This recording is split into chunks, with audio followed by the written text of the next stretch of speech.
To change the password on the S02 alarm system, simply enter your password and then hit the program button. 1, 2, 3, 4, program. And then it's 1, 0 star, 1, 0 star. And now enter your new 4-digit password, followed by the pound key.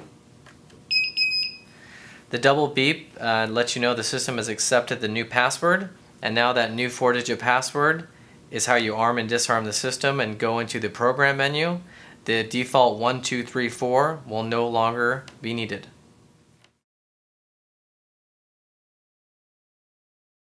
To change the password,